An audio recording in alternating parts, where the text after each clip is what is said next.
before we get started, today's Mental Health Monday.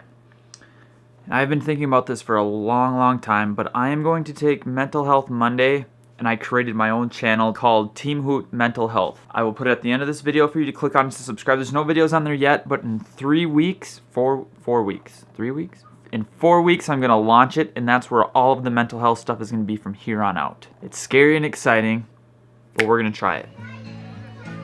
Let me know if this has happened to you. I know for me, when I'm depressed, you run into people who say things like, depression? Why don't you just think happy thoughts? Just be happy. You're being very pessimistic. Why don't you look at all the good things in your life? All you see is the worst case scenario in every situation. Fall is here, hear the yell. And you know what? They're 100% right. Depressed people, I am very good at looking at the worst case scenario that could happen, predicting problems, and then solving them.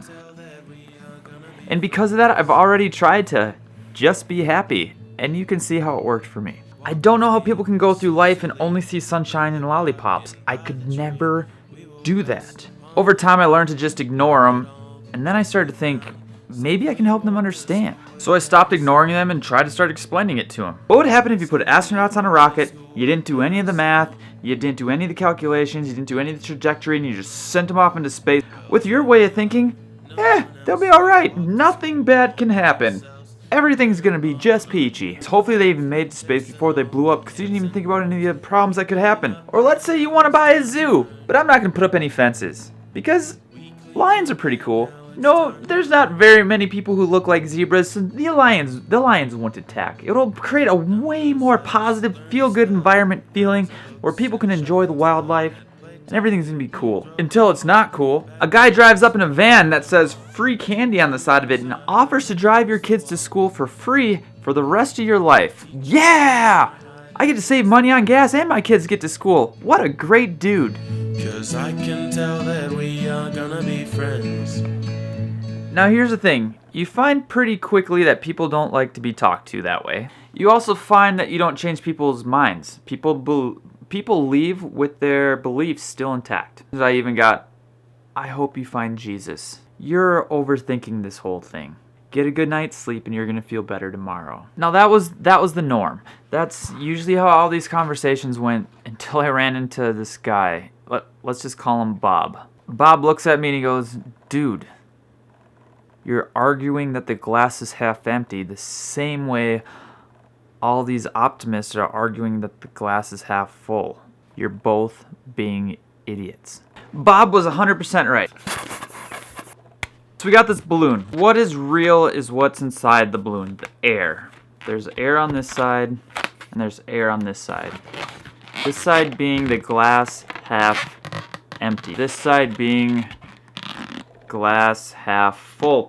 Now, people can argue until they're blue in the face about what one is real. This guy or this guy, you know, and people can pull one way and people can pull the other way. But when you really break it down, is what's really real is both. It's all the same thing. Hear the yell, back to school, ring the bell, brand new shoes, walking blues, climb the fence, books and pens.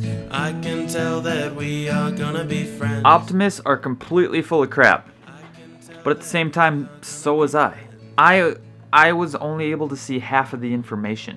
Now, as I said earlier, I was really good and am still really good at predicting and coming up with ideas and things that could go wrong. But I was really crappy at figuring out what could go right.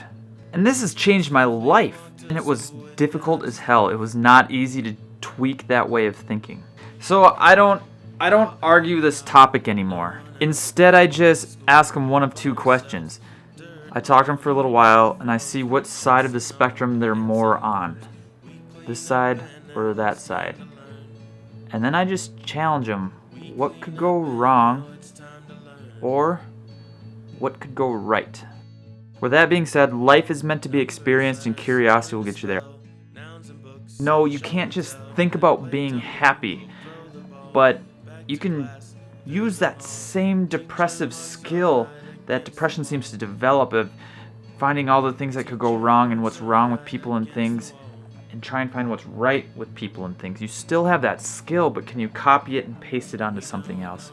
And it helps me dance with depression more than trying to fight it all the time. Please subscribe to that new channel. All the mental health stuff will be there from 4 weeks on out. Thanks, guys.